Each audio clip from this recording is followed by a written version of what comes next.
સમાચાર વિસ્તારથી જોઈશું એક મહત્વપૂર્ણ સમાચાર। સૌથી પહેલા નજર કરીએ તેની ઉપર મહત્વના જે સમાચાર સામે આવી રહ્યા છે। ગુજરાતમાં ઇન્ડસ્ટ્રીયલ પાર્કના કામ અટકી પડ્યા છે। ઇન્ડસ્ટ્રીયલ પાર્ક સ્થાપવા ઈચ્છતા અનેક ડેવલપર્સ અને ઉદ્યોગકારો મુશ્કેલીમાં મુકાયા છે। ઇન્ડસ્ટ્રીયલ પાર્ક નિર્માણ કરવા માટે જરૂરી દસ્તાવેજો મેળવવાની કાયદાકીય આંટીઘૂંટીમાં ઉદ્યોગકારો અટવાયા છે। ગુજરાતમાં સાણંદ, બાવળા સહિતના અનેક ઇન્ડસ્ટ્રીયલ વિસ્તારોમાં ઇન્ડસ્ટ્રીયલ પાર્કના કામ અટવાઈ પડ્યા છે। એક પ્રાથમિક માહિતી મુજબ માત્ર અમદાવાદ અને આસપાસના વિસ્તારમાં જ 50 જેટલા ઇન્ડસ્ટ્રીયલ પાર્કની ફાઇલો અટકી છે। ઇન્ડસ્ટ્રીયલ પાર્કના નિર્માણ માટે અગાઉ માત્ર ગુજરાત પ્રદૂષણ નિયંત્રણ બોર્ડ પાસેથી કન્સેન્ટ ટુ એસ્ટાબ્લિશનું સર્ટિફિકેટ મેળવવાનું રહેતું હતું, પરંતુ હવે જીપીસીબી કન્સેન્ટ ટુ એસ્ટાબ્લિશનું સર્ટિફિકેટ આપતા પહેલા અરજદાર પાસે કેન્દ્ર સરકાર દ્વારા ઇસ્યુ થતું એન્વાયરમેન્ટ ક્લિયરન્સનું સર્ટિફિકેટ માંગે છે।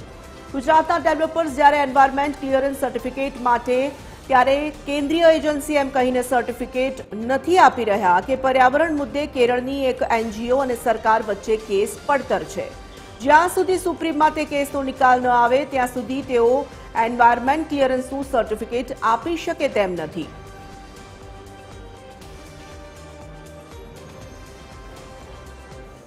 સંવાદદાતા મૌલિક ઉપાધ્યાય જોડાઈ ચૂક્યા છે, વધુ વિગતો પ્રાપ્ત કરીશું। મૌલિક, ઇન્ડસ્ટ્રીયલ પાર્કની ફાઇલો અટકી પડી છે, આ જે કામ છે તે હવે અટકતું જોવા મળી રહ્યું છે। શું તેની પાછળના કારણો સામે આવી રહ્યા છે?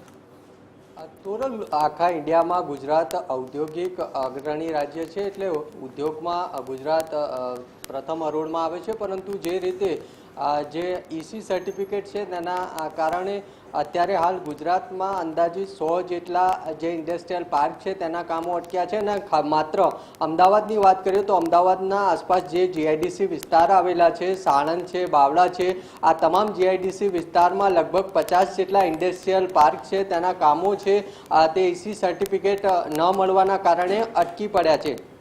ખાસ ઈસી સર્ટિફિકેટ કેમ નથી મળ્યું તેના પર વાત કરીએ તો સૌથી પહેલાં જ્યારે ઇન્ડસ્ટ્રીયલ પાર્ક સ્થાપવામાં આવતા હતા ત્યારે સિટી જે સર્ટિફિકેટ છે કન્સેન્ટ ટુ એસ્ટાબ્લિશ તેના આધારે જ ઇન્ડસ્ટ્રીયલ પાર્કને મંજૂરી મળી જતી હતી, પરંતુ થોડા સમય પહેલાં કેરળ હાઈકોર્ટમાં એક એનજીઓ દ્વારા આ બાબતે અરજી કરવામાં આવી હતી અને જે કેરળ હાઈકોર્ટ છે તેના દ્વારા આ જે હુકમ હતો તેને રદ કર્યો હતો ને હવે જે કેન્દ્ર સરકાર છે તે આ સમગ્ર મામલે સુપ્રીમ કોર્ટમાં ગઈ છે ને તેના જ કારણે હવે કોઈ ઇન્ડસ્ટ્રીયલ પાર્ક સ્થાપવા માગતા ઉદ્યોગકારો જ્યારે સિટી લેવા જાય તો તેમની પાસે ઈસી સર્ટિફિકેટ છે તે માગવામાં આવે છે, અને જ્યારે ઈસી સર્ટિફિકેટ માગવા જાય ત્યારે તેમને કોર્ટમાં કેસ પેન્ડિંગ હોવાના કારણે ઈસી સર્ટિફિકેટ નથી મળતો અને તેના જ કારણે ગુજરાતભરમાં લગભગ 100 જેટલા ઇન્ડસ્ટ્રીયલ પાર્ક છે તેના કામો અટક્યા છે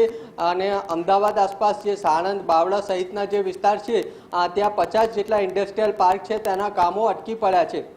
જે ઉદ્યોગકારો છે તેમનું કહેવું છે કે સરકારે કોઈ વચ્ચેનો નિર્ણય લાવવો જોઈએ, કારણ કે ગુજરાતમાં લગભગ 200થી પણ વધારે જીઆઈડીસી છે તે આવેલી છે અને લગભગ 26 જેટલા જિલ્લા છે તેમાં જીઆઈડીસી આવેલી છે અને અલગ અલગ જીઆઈડીસીઓમાં જે ઇન્ડસ્ટ્રીયલ પાર્ક છે તે સ્થપાતા હોય છે, પરંતુ આ પ્રમાણેની સ્થિતિ અત્યારે છે તેના કારણે ઇન્ડસ્ટ્રીયલ પાર્ક જે નવા બની રહ્યા છે તેના કામો તેની ફાઇલો છે તે અટકી પડી છે। ત્યારે ઉદ્યોગકારો કહી રહ્યા છે કે સરકાર આમાંથી કોઈ વચ્ચેનો નિર્ણય કાઢે તો જ ઇન્ડસ્ટ્રીયલ પાર્ક છે તે સ્થપાઈ શકાય। જી બિલકુલ મૌલિક, ધન્યવાદ તમામ જાણકારી માટે। તો 50 જેટલા ઇન્ડસ્ટ્રીયલ પાર્કની ફાઇલ અટકી પડી છે અને પાર્કના કામ અટકી પડતા અનેક ઉદ્યોગકારો માટે મુશ્કેલીનો સમય આવ્યો છે।